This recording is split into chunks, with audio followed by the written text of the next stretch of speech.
अनुरोध है कि कृपया अपने शुभ कर कमलों से रिमोट का बटन दबाकर गोरखपुर रेलवे स्टेशन के पुनर्विकास का शिलान्यास कर हमें अनुग्रहित करें।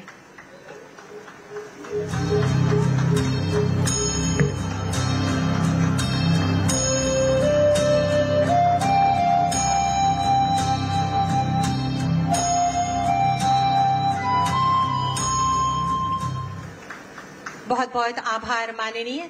शुभारंभ की वो स्वर्णिम घड़ी आ गई है जब हमारा देश विकास की एक और नई गाथा रचने को तैयार है। मैं बहुत ही आदर के साथ विनम्र भाव से माननीय प्रधानमंत्री जी से अनुरोध करूंगी कि जोधपुर से अहमदाबाद साबरमती वंदे भारत एक्सप्रेस जो कि वीडियो कॉन्फ्रेंसिंग के माध्यम से हमसे जुड़ी है, उसे हरी झंडी दिखाकर रवाना करें।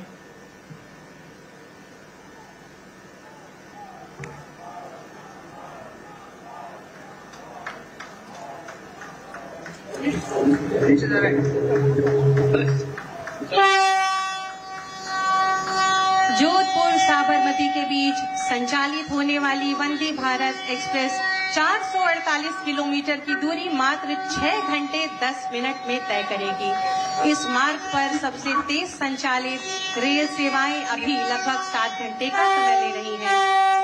जोधपुर साबरमती वंदे भारत एक्सप्रेस के संचालन से राजस्थान के निवासियों को इस मार्ग पर तीव्र व सुगम रेल परिवहन उपलब्ध होगा। इस क्षेत्र के जो निवासी व्यापार, चिकित्सा, शिक्षा और पर्यटन के लिए अहमदाबाद जाते हैं, उनके लिए यह ट्रेन बेहद उपयोगी साबित होगी। इसके साथ ही इस ट्रेन के संचालन से क्षेत्र में व्यापारिक और सामाजिक संबंध सुदृढ़ होंगे और रोजगार के नए अवसर उत्पन्न होंगे।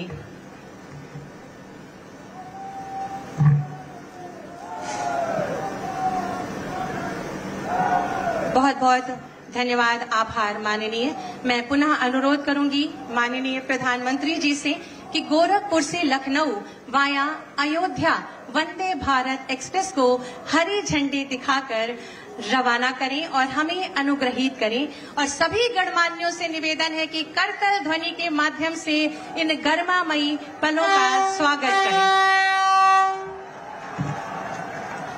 अयोध्या भगवान श्री राम की जन्मभूमि, विश्व भर के पर्यटक यहाँ वर्ष पर्यंत आते हैं। यह नगर पवित्र सरयू नदी के तट पर स्थित है। वंदे भारत ट्रेन के चलने से श्रद्धालु गोरखपुर और उत्तर प्रदेश की राजधानी लखनऊ से बहुत ही कम समय में अयोध्या पहुंच सकेंगे। इसके अतिरिक्त यह ट्रेन भगवान श्री राम के गुरु वशिष्ठ जी के आश्रम के लिए प्रसिद्ध बस्ती स्टेशन पर भी रुकेगी। माननीय प्रधानमंत्री जी के मेक इन इंडिया और आत्मनिर्भर भारत के दृष्टिकोण को साकार करते हुए अत्याधुनिक वंदे भारत एक्सप्रेस ट्रेन क्षेत्र के लोगों को तेज गति के साथ आरामदायक यात्रा करने की सुविधा प्रदान करेगी।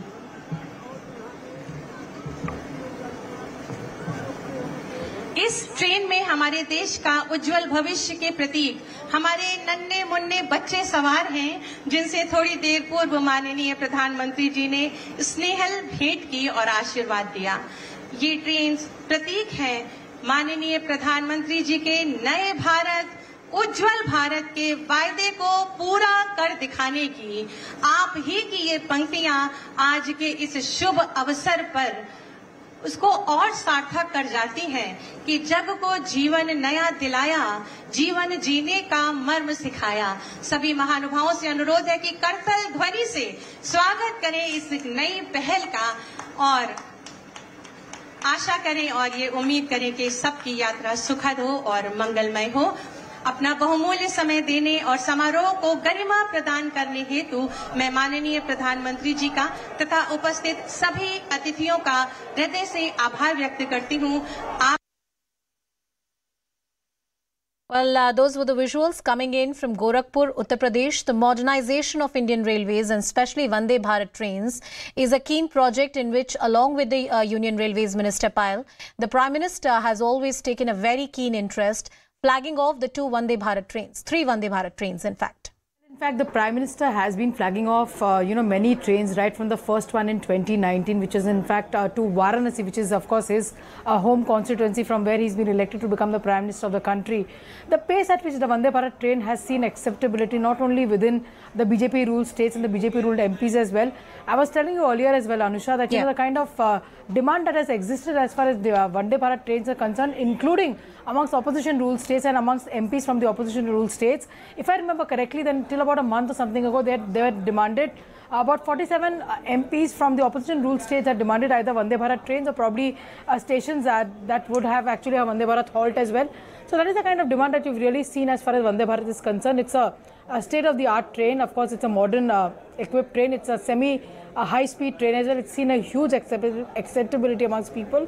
And these trains are also being worked out with a way in which it will be viable, for travel for passengers, especially passengers who probably want to travel very frequently as well, want a comfortable travel as well. So that's the way it's been designed. And of course, this is the Vande Bharat number 25 that the government is today launched as well. So in a way, it tells you that the Prime Minister's focus has been on development and it has been on infrastructure. And this particular Vande Bharat, which actually goes from Gorakhpur to Lucknow, is very significant. In the month of January, you're going to have the Ram Mandir being inaugurated. This goes via Allahabad. So it is expected that this will see huge acceptability, and of course there'll be a huge demand as far as Vande Bharat tickets are concerned. All right, my colleague Payal getting us all the details on this very important story. 3 Vande Bharat trains have been flagged off and the Prime Minister is on an important visit. He's in Gorakhpur right now. He's all set to visit Varanasi as well. Even there, a slew of development projects are going to be inaugurated.